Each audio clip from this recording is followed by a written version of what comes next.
Narito na ang mga nag-trending na kwento sa mundo ng social media. Pusa sa Palawan, kinaaliwan matapos makipaglaro sa mga turista.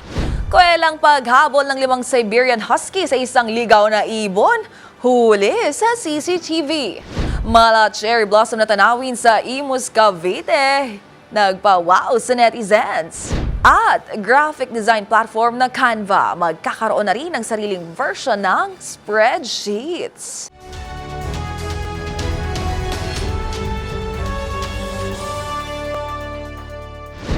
Sure kung lahat ng kwento o viral video ay hindi umaabot sa wall mo at mga trending na hindi mo akalain, yun pala ang totoong kwento. Kasama mga follow-up na ginawa namin sa mga posts na humahakot ng mataas na views, comments, and shares. Kasama ang buong grupo ng TNVS, Trending and Viral Show, kami ang kukumpleto ng buong kwento. Ako po si Angelica Cosme at ito ang TNVS. Una sa Pilipinas, una sa Pilipino.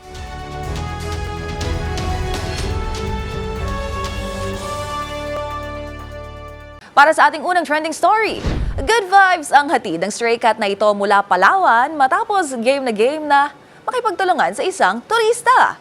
Sa viral video, kitang-kita kung paano ito nag-enjoy sa kanilang tila bonding ng uploader sa buhangin. Ang mga pangyayari panoorin sa trending report ni Millie Borja.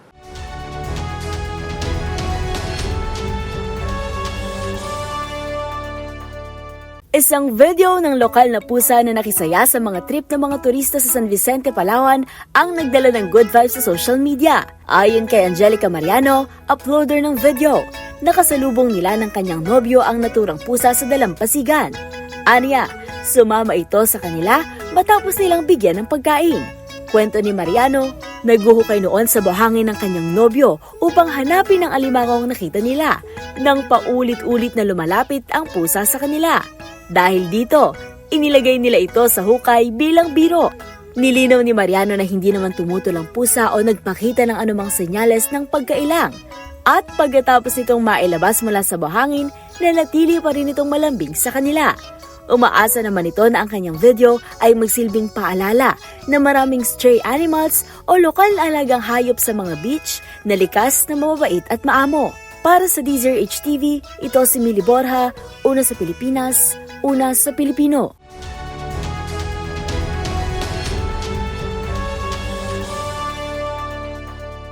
Para sa ating next viral story, maraming magulang ang napapakamot ulo sa tuwing nagpapasaway ang kanilang mga chikiting sa loob mismo ng kanilang bahay.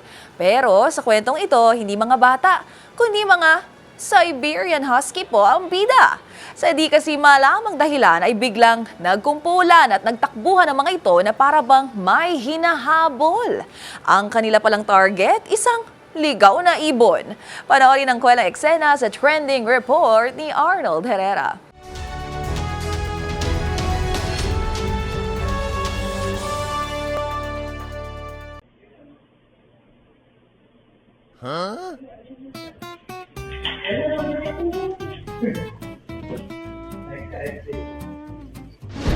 Mula sa tahimik na pagkakahiga sa loob ng sala, tila sabay-sabay na napabalikwas at naalarma ang 5 Siberian Husky na ito sa di malamang dahilan.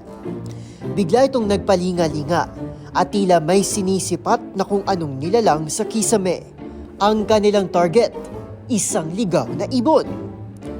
Huling-huli sa CCTV cameras na ipinost ng Huskyteers TV ang maligalig na paghabol ng mga husky sa ibon na tila nanunukso din naman dahil sa baba ng lipad.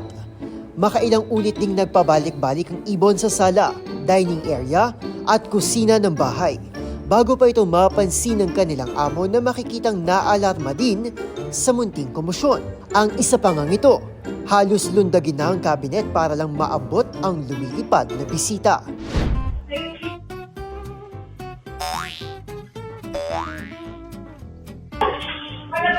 Agad din namang pinalabas ng amo ang mga fur baby bago pa tuluyang magkagulo sa loob ng bahay.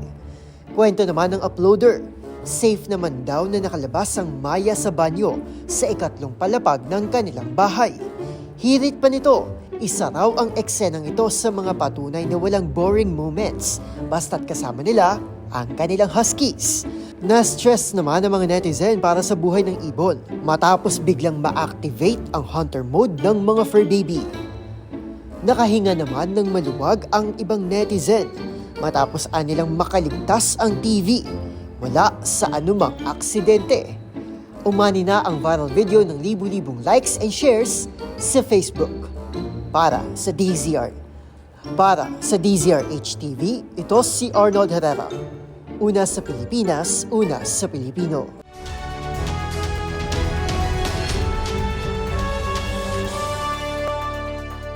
Sa ating next trending story, the show must go on. Tila ito ang naging mantra ng isang eskwelahan sa Zamboanga, Sibugay matapos biglang mawala ng kuryente sa gitna po mismo ng kanilang graduation ceremony. Paano ba naman kasi ang mga estudyante? Sila na po mismo ang kumanta ng kanilang graduation entourage song habang patuloy ang programa para sa mga nagtapos. Ang naging kaganapan, panoorin sa trending report ni James Galange.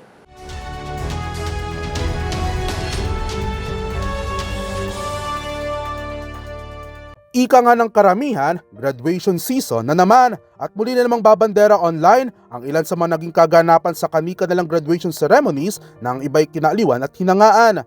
Gaya na lamang ng pangyayaring ito sa Diplahan National High School Zamboanga, Sibugay, kung saan biglang nawala ng kuryente sa gitna mismo ng pinaka-espesyal na araw ng kanilang mga estudyante.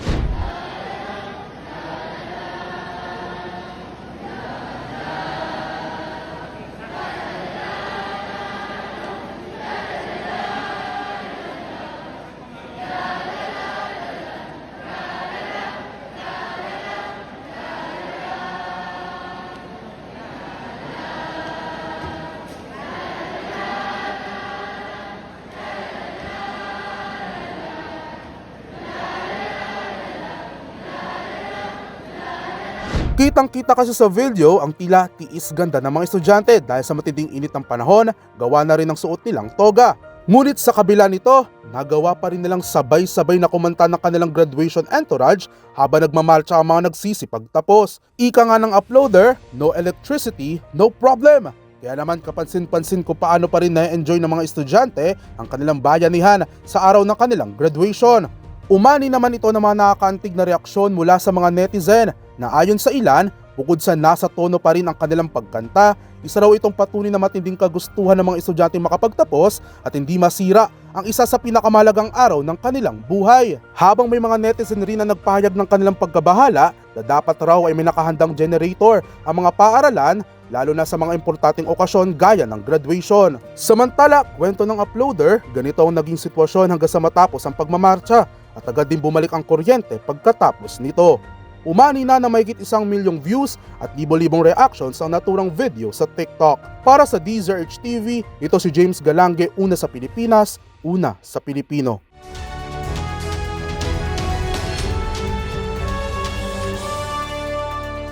Sa ating sunod na istorya, marami sa atin kabilang sa bucket list ang maranasan o masilayan ng cherry blossom season sa nag-iisang land of the rising sun, ang Japan.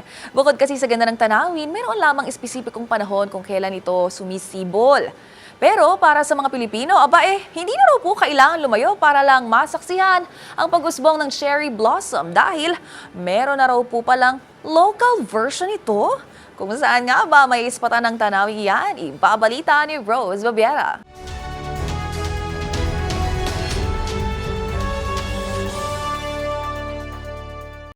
Tila free trial sa inaasam-asam na Japan trip ang hatid ng ngayoy viral tourist spot sa Imus, Cavite. Ang bagong paborito at ipinagmamalaking tanawin kasi ng mga Caviteño sa lugar ay walang iba kundi ang namumukadkad ng mga bulaklak na kulay pink sa kahabaan ng Advincula Road, Lancaster na parang cherry blossom ang dating. Kaya naman, ang mga netizen hindi mapigilang humanga at mainggit sa tila patikim ng springtime na hindi na kailangang bumiyahe pa. Sa mga kuhang larawan, makikita ang mga puno na namumulaklak at dahil magkakatabing nakahilera ang mga ito, ay mas nangingibabaw ang pagkarosas ng mga bulaklak. Makikita rin ang mga naglaglagang talutot o petals ng bulaklak na nagkalat sa kalsada at halos takpan ang sahig ng mga mapusyaw na kulay rosas. Ayon sa isang netizen, hindi ito cherry blossom at kamukha lamang ng sikat na puno na angkop na mamuhay sa mga malalamig na klima. Ang puno na nasa Cavite ay isang rosy trumpet tree, isang neotropical tree na nabubuhay sa mga bansa na mas malapit ang kondisyon ng klima sa Pilipinas. Marami naman ang nagbabalak na bumisita sa lungsod para lang makita ang mga bulaklak. Pero tila kailangang maghanda ng mga may dalang sasakyan dahil biro ng ilan sa comment section ay maganda man ang tanawin, malubak naman daw ang daan na tatahakin makita lamang ito. Bagay na sinegundahan din ng iba pa with laughing emoji. Ang isa naman, nagbiro pa ukol sa pagkakaiba ng mga panahon sa mga bansang kinukumpara. Anito, cherry blossom daw sa Japan ang atake, pero ang init ay parang Saudi Arabia. Patukoy sa maladisyertong init ngayon sa Pilipinas sa pagpasok ng summer season. Para sa DZRH TV, ito si Rose Babiera. Una sa Pilipinas, una sa Pilipino.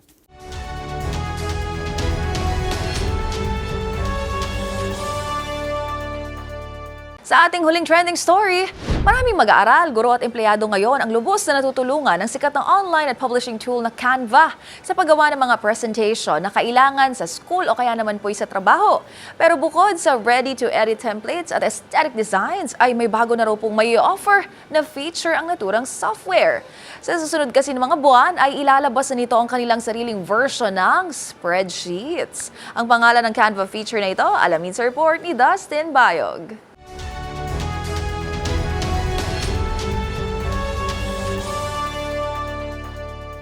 This is going to be massive. Can we get another drum roll?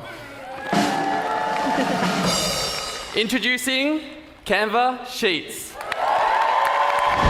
Ito ang masayang inanunsyo ng graphic design platform na Canva na ilalabas na sa darating na mga buwan ang kanilang banibagong features sa kanilang visual suite, ang Canva Create Uncharted o Canva Sheets. Ayon sa Canva, it's a wish granted para sa mga users nito na hiniling ang naturang feature bilang isa sa kanilang last key piece ng kanilang visual suite.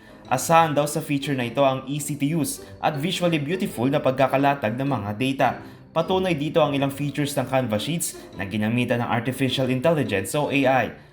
Halimbawa na lang ang Magic Insights, Magic Formulas at pagsama ng Canva Sheets at Magic Studio na mas magpapadali raw sa iyong mga gagawin kumpara sa mga traditional spreadsheets. Maaaring magamit ang Canva Sheets sa browser, mobile at application na asahang ilalabas sa mga susunod na buwan. Para sa DZRH TV, ito si Dustin Bayog. Una sa Pilipinas, una sa Pilipino.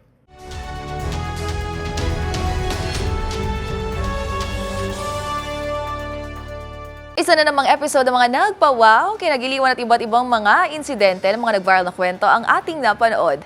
Kaya naman kung meron din po kayo mga katulad na istorya, ay i-share nyo na yan sa ating comment section o kaya naman itag nyo rin kami sa TikTok at DZRH News.